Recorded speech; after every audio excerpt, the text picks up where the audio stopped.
വണ്ടി നന്നായിട്ട് ചെരിഞ്ഞ് തന്നെയല്ല, ഇത് സ്റ്റോപ്പായി പെട്ടെന്ന് സ്റ്റോപ്പായിട്ട് വീണ്ടും ഇവർ സ്റ്റാർട്ട് ചെയ്തു. വീണ്ടും ഇവർ എടുത്തിട്ട് ഭയങ്കര ജർക്കോടുകൂടിയാണ് എടുത്തത്.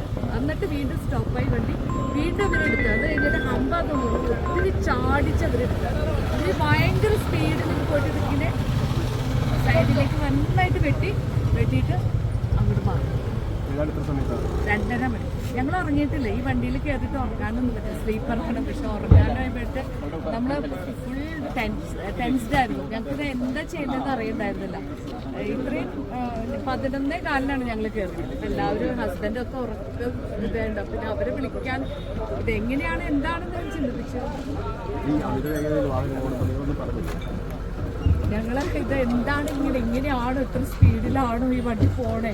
ഞാൻ പറഞ്ഞില്ലേ, ഫസ്റ്റ് കുറേ നാളുകൾക്ക് ശേഷം ഞാൻ കയറിയത്. അപ്പോൾ എനിക്ക് അതിൻ്റെ ഒരു ആശങ്ക, ഇതിങ്ങനെ എന്താണെന്ന് ചിന്തിക്കുകയായിരുന്നു. പിന്നെ എങ്ങനെ കംപ്ലയിൻറ്റ് ചെയ്യണമെന്ന് ആ നേരത്തെ ഓർമ്മ വന്നില്ല. ഉണ്ടെങ്കിൽ ഷുവറായിട്ട് ഞാൻ കംപ്ലയിൻറ്റ് ചെയ്തേനെ. ഇപ്പോൾ ഹസ്ബൻഡ് വന്നിട്ട് പറഞ്ഞു നിങ്ങൾക്ക് ഫോൺ വിളിക്കാൻ പറ്റായില്ലേ, ഓഫീസിൽ കംപ്ലയിൻറ്റ്. അത് അങ്ങനെ ഒരു തോട്ട് എനിക്ക് വരാത്ത. ഇല്ല, ഞങ്ങൾ 5 പേര് ഓർമ്മയുണ്ടായില്ല. എല്ലാവരും ടെൻസ്ഡ് ആയിരുന്നു. എല്ലാവരും പറയണത് ഈ വണ്ടി അത്രയും അമിത വേഗതയാണ്. ആള് ഞങ്ങൾക്ക് ഡൗട്ടുണ്ട്, ആള് മദ്യപിച്ചിട്ടുണ്ടോ.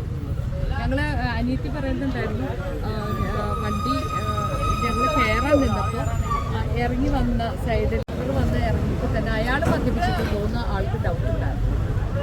അത്രയും ഡൗട്ട് ഉണ്ടായിരുന്നപ്പോൾ പിന്നെ 11:15 ആ ടൈമായാണ് ഞങ്ങൾ കയറുന്നത്. വിചാരിച്ചു ഇത് കയറി, ഒരു മിസ്റ്റേക്ക് ആയിരുന്നു.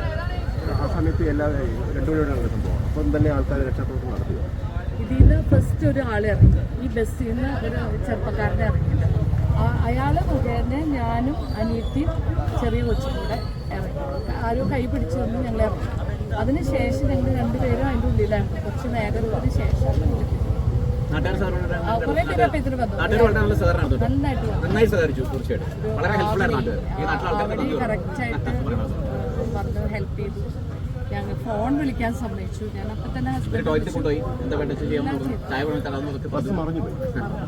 ഒരാൾ മരിച്ചു. ഒരാൾക്ക് ഒരു ഡോക്ടറാണ് സിറ്റിയർ കൺട്രോളുണ്ടായില്ല.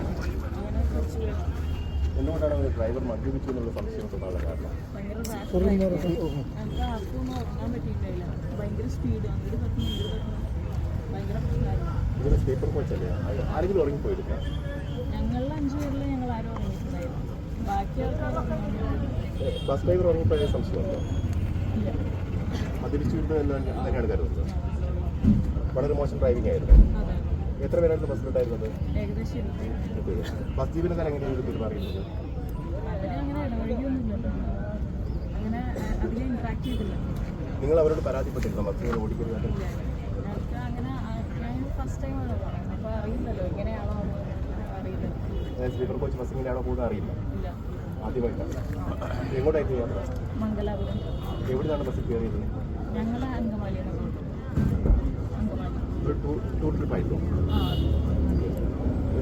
എവിടേക്ക് ഒരു പാക്കേജ് ആയിട്ട് പോവുകയാണോ അല്ലാതെ സ്വന്തം?